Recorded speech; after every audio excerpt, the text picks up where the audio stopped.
Game 1.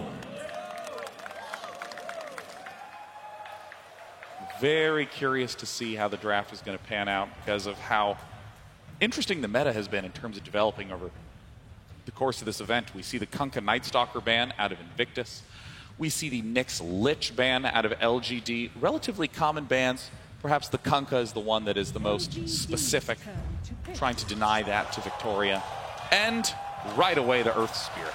You guys think we're going to see Magnus from LGD here? Be better. I'm not sure. I was thinking about that they might not want to pick it against IG for some reason. And IG isn't banning it either, so obviously they aren't afraid of it, even though it's one of the heroes that LGD has been the most successful with. Earth Spirit's a pretty anti-melee hero, so almost a little bit of preparation for that. I mean, Baboka plays a fantastic Earth Spirit the other day. We saw him kind of like dominate that game where up against somebody's offlane puck. Forget who. In that sense, they might just want to prepare for it, as we say, that they pick Earth Spirit, that they don't really commit for like anything. So if they actually see the Magnus pick here, they can counter it with their second pick here. Why do you say the Earth Spirit is a good counter to melee heroes? Well, his spells, like the proximity and with the way his spells work, you know, his Magnetize works on targets that are around his rocks, and then his boulder kick hits everything that, you know, goes through a line. So the closer you are, I guess the higher percentage you're going to get hit by it. It's a reliability factor. Just on like the cone of it, I guess. Like the farther you are away from Earth Spirit, the harder it is for him to hit the rock on you. But if you have like Magnus and two other melee heroes, it's very likely that he's going to be getting a lot of 2 to 3 man stuns and silences. And he also has the silence, yeah. So he actually has 2 ways to stop the Magnus from coming into the fight and using his ultimate. Magnus pick right away from LGD. Well, not right away. They actually wasted, not wasted. They used like 40 to 50 seconds of their reserve time on their very first pick of their very first 2 picks of the game. Also a very fast DP pick, so it just seems like IG, as we said, like they prepare for the Magnus pick, so lots of silence. And LGD seems very confident in it as well. They just picked Magnus right away. So up against 2 heroes with silence, do you think you go for some sort of hero that builds a BKB? Maybe you could do something that goes Yules on the Magnus? Just for the rest of their heroes that are incoming. Like they need some way to address the silence, right?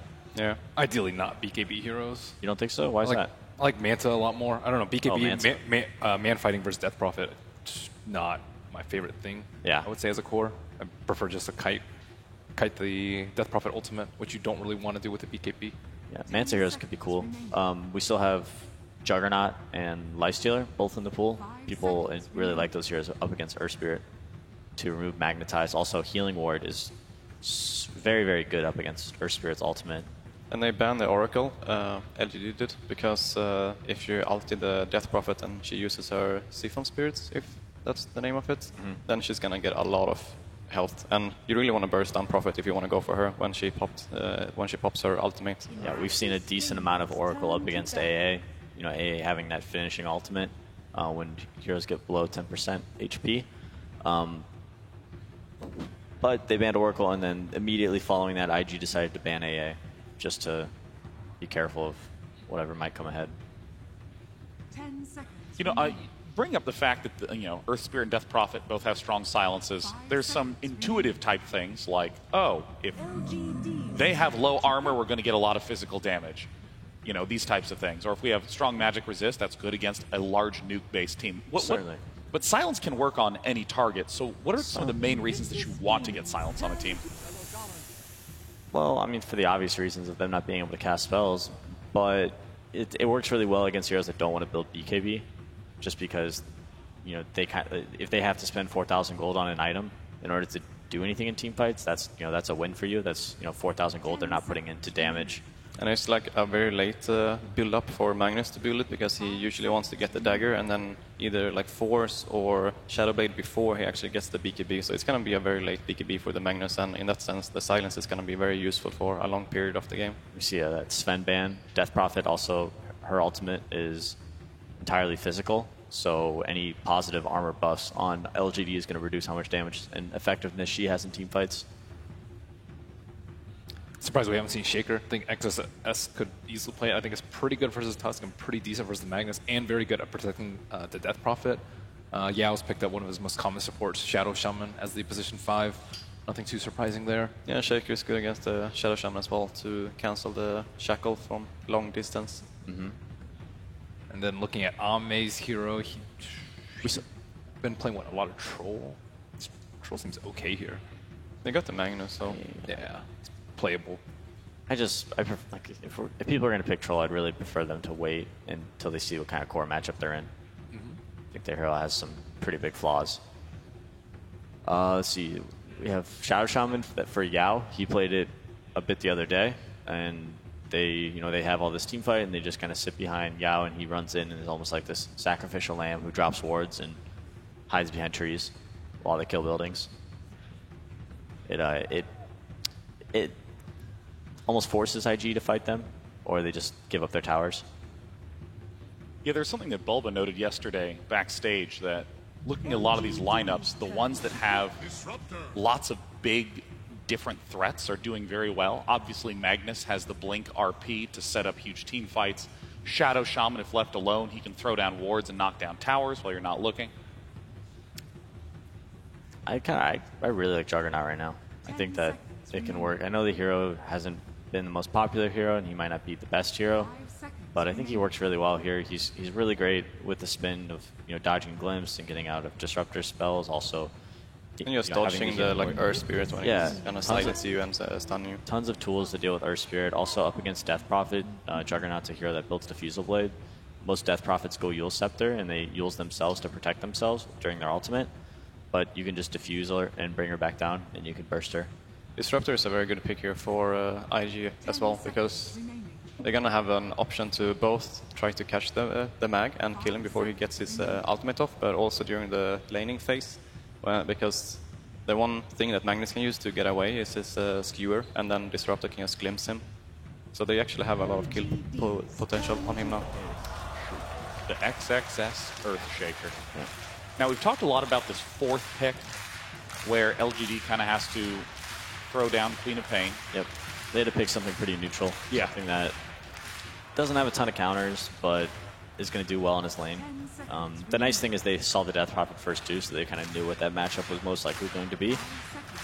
Struggles a lot versus silences, though. There's 3 silences and an Earth. I mean, this is definitely a BKB game for Queen of Pain. Yeah. I would say second item, treads, and then... Jules is not the best right here, because if he actually uses the Jules, she's setting up for other spells. Yeah, I don't... Jules is so situational for me on a lot of these intelligence heroes, Storm, Quab, Puck. I don't think that this is the best game for that. I think just getting that earlier BKB and being able to take fights is going to be very clutch. Surprised they banned Bloodseeker. Bloodseeker's unusual ban out unless you already show your one position. I think he counters AM and Lycan the most of the one positions, so they might be setting up for like an AM. AM actually seems pretty good versus IG. Burning has played it a couple times this tournament, and he's done fairly well on the hero. This is kind of like a free ban for a team with last pick. They say, what's the one hero I just really don't want to play against. Also, they're definitely picking a melee hero to pair up with Magnus here. Yep. So Bloodseeker is kind of an anti-melee hero in that regard. Also, they can't give Invictus a 4th silence. Well, I mean, they could. All in on silence. They could. Yeah, they might be too all in on silence at that point. Dota's a delicate balance. You need to have a little bit of this and a little bit of that. So we've seen Queen of Pain be, again, in a lot of situations where it feels like you need something neutral. We've seen tons of teams go for Queen of Pain. It hasn't really seemed to have very much success at the main stage.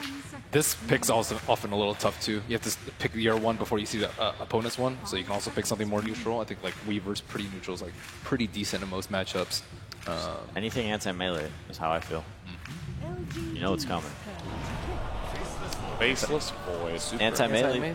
Yeah, I like it. We've even seen Faceless Void and Magnus Empower coming out yesterday. So it could have been an option for LGD as well. No, I really like that pick. They've got a ton of great heroes up against melee. This melee core that I do believe is coming for Ame, right? There it is, the Troll Warlord plus Magnus that was mentioned right at the start gets closed out, and Invictus Gaming has some intimidating team fight with the Disruptor, Earthshaker, and Faceless Void. It's time for game number 1 to begin. Each of these teams is guaranteed top 6, but would love to win here today to get into top 4. Take it away, casters. Top 4 is definitely what both of these teams are chasing. LGD versus Invictus Gaming. And Toby here with a wonderful Synderen. Man, what a series. LGD versus IG. Still kicking hard. We look at the drafts. It's very expected, I'd almost say, of what we're wanting from LGD as well as IG. Yeah, kind of.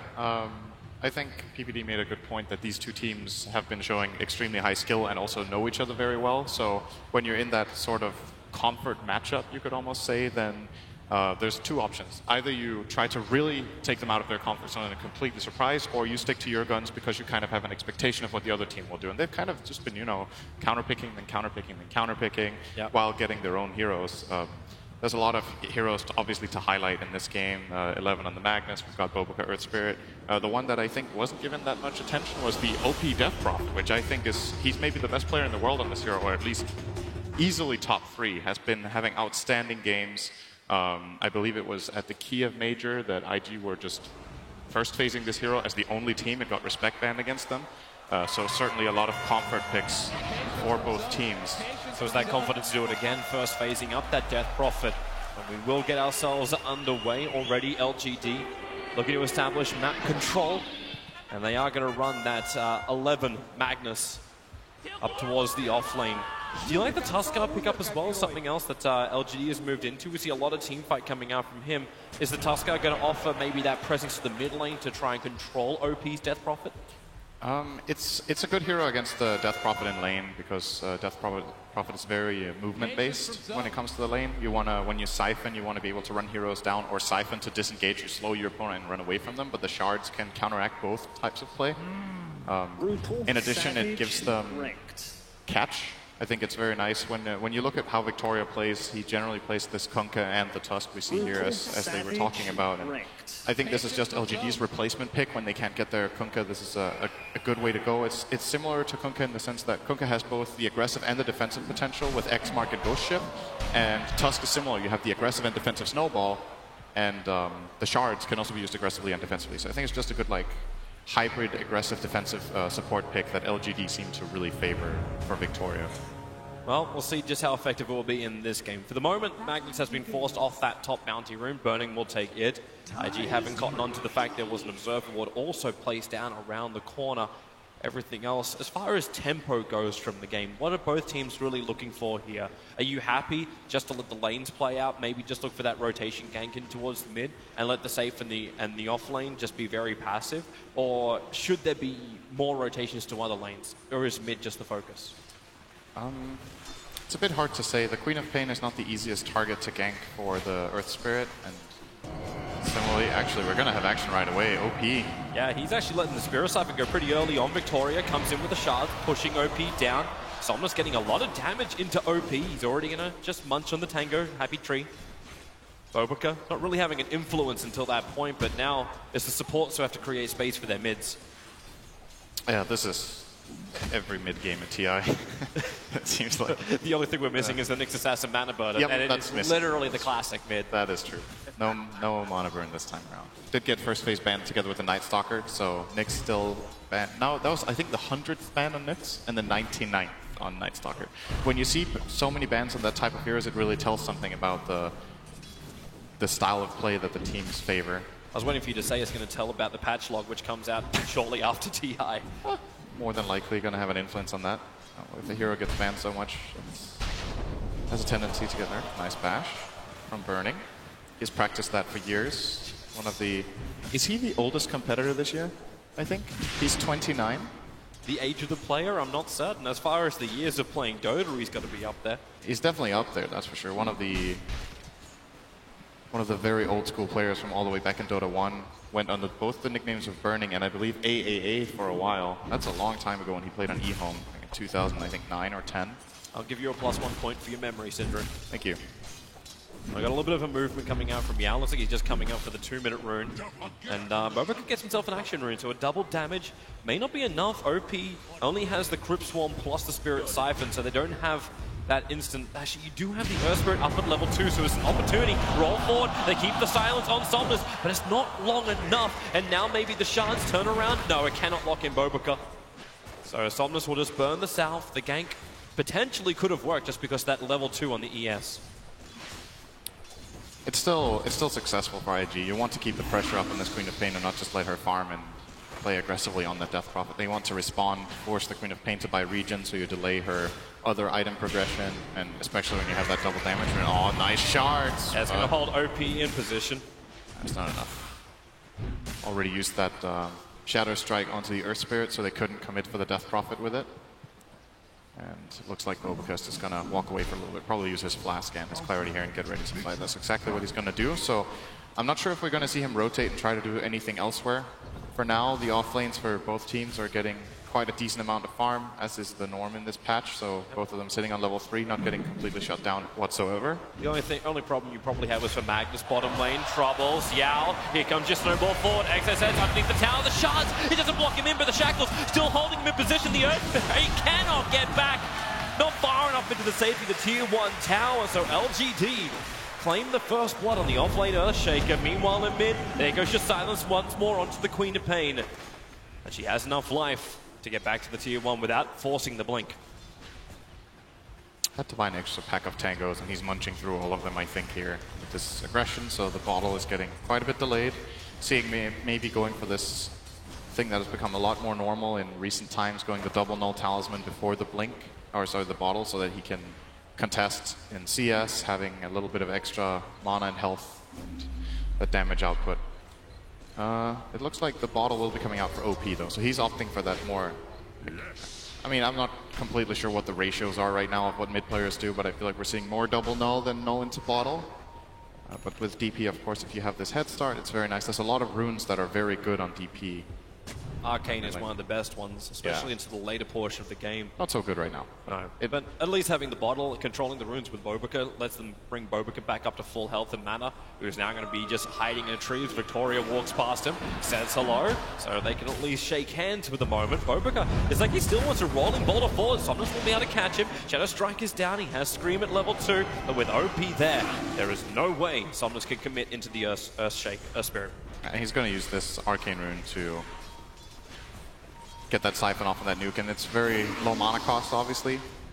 I think it's pretty important for OP to have this rune right now. When I look at this mid lane is going way more the Queen of Pain's way than I thought it would. He is so far up on denies. 16 denies for the Queen to the 4 of Death Prophet has actually given Somnus more or less a full level advantage in this mid lane with both of the supports helping out.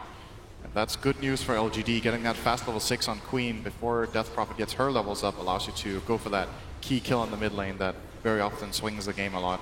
Yep. If Death Prophet starts falling behind, if it's Invictus Gaming playing reactionary, then they can't look to use their combinations either. And we can always think about like that big combination that IG have. If you get a good Chronosphere with all the damage that will come out from Exorcism, then you've also got your Echo Slam, your control from Disruptor as well. They're all finding levels on the supports. Just these teams simmering and not wanting to really open up just yet. LGD is getting a small advantage across the map, 1,000 in gold, 600 in experience. It's a small amount, it just means their lanes are going slightly better than IG's.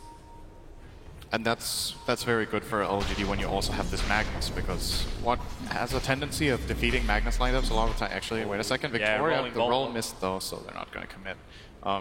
When it comes to Magnus lineups, the way we often see them lose is either that the Magnus team gets pressured really hard early on and gets pushed before Magnus's Empower starts really kicking in and giving his cores farm, or that you have the late game carries that can deal with this RP and melee cores. And looking across the board, I think IG would have liked to have a bit more success early on in terms of just raw laning power.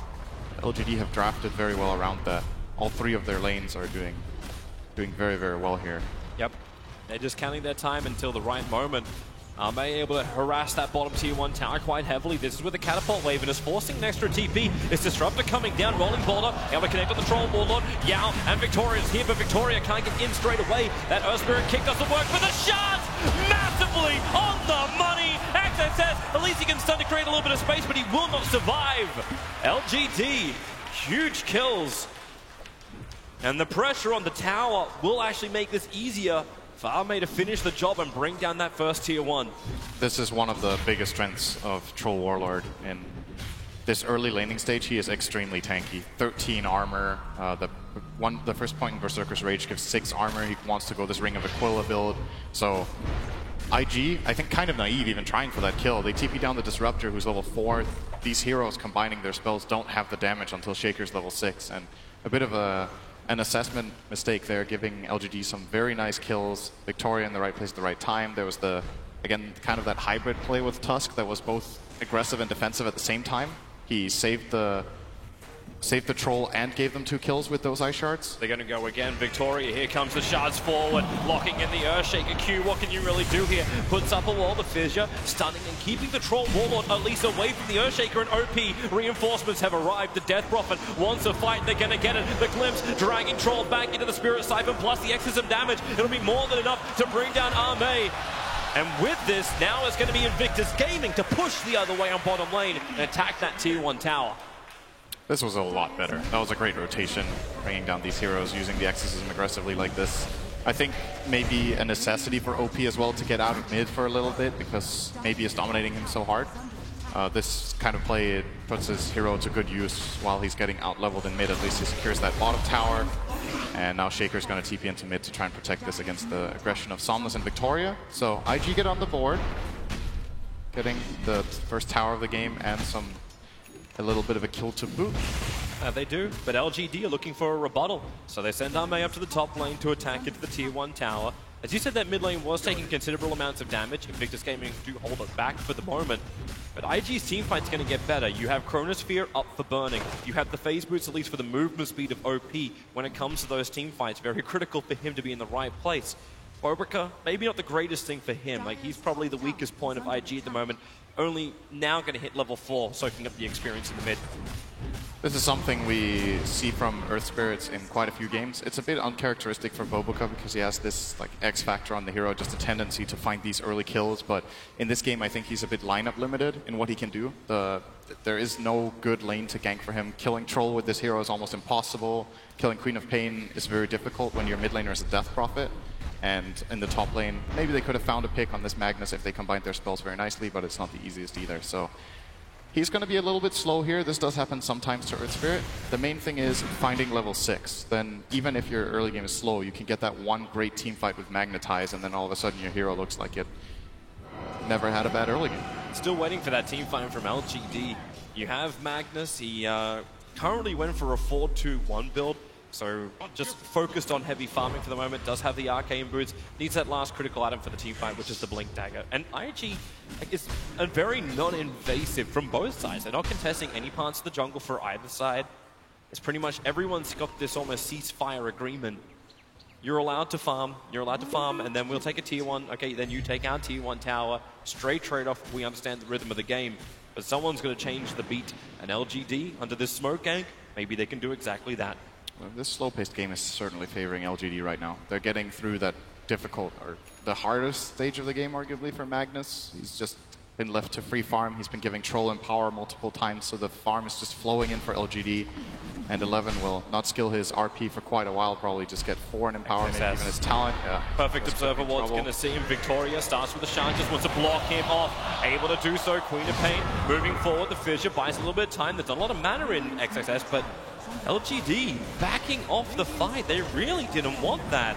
Meanwhile, mid lane is OP attacking with the Exorcism, beating into the tower. They've got the Chronosphere for cover. They've got a Catapult behind them. Not to mention, all 5 heroes from Invictus Gaming have gravitated towards that mid lane. Cute, cute little ghost fishies. Getting the tower. I still, it's so weird to me. This cosmetic is weird. Have you got something against fish? No, not at all. It's just, she calls them her sisters. It's weird. Have you got something against female fish? I mean, I don't want to go there with this. But let's not make it about gender. Oh. Bottom lane. Bottom lane, yeah. He comes forward. He's already moved down far enough. He won't be able to avoid the kick from Bobrika. Goes for a quick hex. The wall is up, so he knows he can't go anywhere apart from just eat the shocking. Shackles was available, but doesn't use him. So IG rotate. They do find a kill. But while all this is happening, you've still got Somnus farming up the top lane.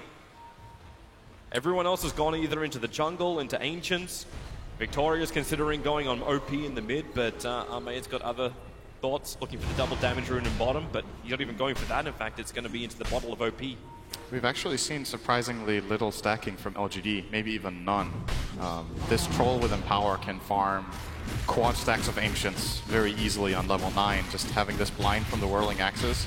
It's a 4-second, 60% miss chance, and you cleave down these Ancients very fast, but they haven't actually been stacking for him that much. Maybe I missed a stack on the right Ancient camp, but doesn't look like it actually. He already killed the big dragon there, and then he was like, whatever, I'll go to the other camp for some reason. They could have probably amplified Ame a lot more than they have by just stacking a bit more. When you have this slow of a game, it's not that difficult for the supports to just make that little sidestep and stack a camp or two, but they've been protecting their cores more than anything with both the Shaman and the Tusk, and this aggressive move looks like it's successful in mid. The Serpent Wards will take this tower. Goes the way of Yao. Just wisely read by Yao, understanding that none of the cores from IG were there, especially the cores which can deal with Mass Serpent Wards, which really are not that many. You don't have the range for it, you'll have to tank through the damage. Burning as well as OP are really the only ones right now who can deal with Mass Serpent Wards. So they take the tower, and then LGD look towards the top lane. They're ready for a fight. Veil of Discord is up from the Queen of Pain, so amplification is there. The RP is skilled. You don't have Mass Serpent Wards, but there should be enough power if LGD can find just that one pick. I think LGD still just want to wait for the blink, you know? Why not? Keep farming, keep building up this troll and this mag. As long as IG aren't bringing on the aggression, I'm with LGD for this game, with the pace it's having right now. Just allow the farm to continue. Yep. Their gold lead is continuing to stretch bit by bit. It's just shy of 3,000 at the moment, just shy of 4K in the experience. So, yeah, LGD are happy to accept the status quo. There's still good farm coming in for IG though. It's not all this Magnus Empower, and now it's gonna start to ramp up now that he has the level 4 Empower, and the natural like movement speed of the heroes is increasing. The troll's going for that Yasha, so he's going to be able to traverse the map quicker and accelerate his farm. But so far Burning has been doing a good job keeping up with this troll more or less. He's about 700 gold behind right now, which I think is definitely admirable under the circumstances of the game. 11 bodies Blink Dagger. Yeah. It's just that group up. You've got Smoke over on Yao, so if LGD want to look for a fight, they can do so. But is it still wise to do it? Like, you've got that Blink Dagger, you've got the timing right, but at the same time Invictus Gaming, they get their moment. They actually get the Blink Dagger for the Earthshaker coming on the Courier. And neither team knows. They smoked out of range of the Observer Ward. Maybe they saw him get it delivered actually. 11, I think, might have got the Blink Dagger under that Dire Ward. They could have seen it, but the Radiant surely doesn't know that XXS has his. He is smoked up. They didn't see it. They definitely didn't see it. XXS now coming forward, looking for that Blink Echo. Who's he going to find? Right now, the Echo Slam. It doesn't get the sound of the Troll. Warlord, you can still get Q's ulti out, however, but the damage. Troll standing his ground. Snowball can pick him up and drag him forward. They're going to find the kill already. Flipping the Earthshaker like an omelet into Bobakar as well. LGD really not being punished when they get caught out. You can at least put down the Chronosphere, combining with the Exes, but Yao holding OP in position. They need space with the RP. LGD! They already thought they had themselves a good fight. They end up claiming 4 hero kills. I'm really surprised they tried to go for that. Like, it looked like a good Chrono into DP ulti, and they do get that 1 kill on the Tusk, but they were kind of just going in 2-on-5. Disruptor was already forced out of the fight after getting his Static Storm down. They didn't get that kill, and the Troll once again just a bit too tanky. That Echo Slam has to connect first. And instead of going for a mini blink there, the Shaker tried to melee Echo Slam, but he was a little bit out of range. Then he has to blink to get the Enchant Totem, and that creates the distance for Trolls. We're going to see it here. The Echo actually, I think it missed completely. It did. Now he gets in, gets the Fissure, and that little bit of damage. That's what they were lacking. Troll turns around, starts hitting with that high life steal, and Victoria brings him in with the Snowball. Again, that both defensive and aggressive play at the same time with the Snowball this time around is going to put LGD in a great position. Now they have the Aegis and a 5k advantage. That really is the sweet spot for LGD. Exactly what they wanted to do. Their first team fight, the reveals of the Blink Daggers. So Invictus Gaming not getting what they want. They have to wait until you get Echo Slam back off cooldown before you have these big, long cooldown abilities. It's another minute or so until you get both Void, Ulti, and Exorcism back. That's a good point about the Dire lineup. It's very cooldown reliant. The Radiant obviously have some key cooldowns as well in the RP and the Sonic Wave, but outside of those, when you look across the lineups, it seems like the key cooldowns are more integral to the success of the Dire teams. Just plays around the map than for the Radiant. So whenever these fights happen, LGD are going to feel confident to both farm aggressively and push towers. And with the Aegis, it's going to be no problem whatsoever for Ame to just walk down this right side of the map. Look at his net worth right now compared to everyone else in the game. 9.5k. He's a full 2.5 grand in front of the Faceless Void. You said it was good only team fight and close Empower. before. Good team fight and Empower, and there you go. So Sanjin Yasha, Mask of Madness phase boots, minute 17. This is really, really high farm. This is above his standard for Troll, for sure. LGD are now moving that Troll to the top lane. Burning, being forced out of his own jungle. He wants to be able to farm this, but thanks to the Observer Ward vision from LGD, they can see Invictus Gaming's movements around the mid-tier 2. They'll understand when IG also go into their jungle. But the easier way just to make that jungle more fearful, remove all of the outer towers on the top lane. Troll took this tower down in a matter of seconds with Empower, and he didn't even ulti. Just Empower and the Fervor stacking up. This is pretty bad news for IG. They're actually getting crushed after their own aggressive move. That backfired so hard that they lost complete control of the map. Here comes the fight again. LGD trying to keep that momentum and make it even bigger. It's the smoke maneuver. As well, they can break. They don't find a target just yet, but top lane, it's going to be the Earthshaker. RPM up, the solo flip. OP will arrive, but then again, you put the Mass Serpent Wards down. And Yao even caught the Earth Spirit. Bobica wanting to come and help. The Glimpse, he's just trying to get some space here. Cupid gets his TP, but it won't happen. Invictus Gaming are dropping like flies. And LGD, they can do no wrong. This is an absolute beatdown right now. This tier 2 tower is gone as well, and all of these IG teamfight abilities that you look at and you're like, this is a great teamfight lineup. It's just not happening. The lanes went well for LGD, the Queen of Pain and the Troll had good starts. They got that one good fight, and their lineup just is snowballing completely. Now the TP in from Bobica. Are they really going to be able to do this? The Troll Warlord, man fighting up against the Earth Spirit. OP needs a big fight. Burning looking for the Chronosphere. They'll actually isolate Ame, but remember, he's got the Aegis Immortal.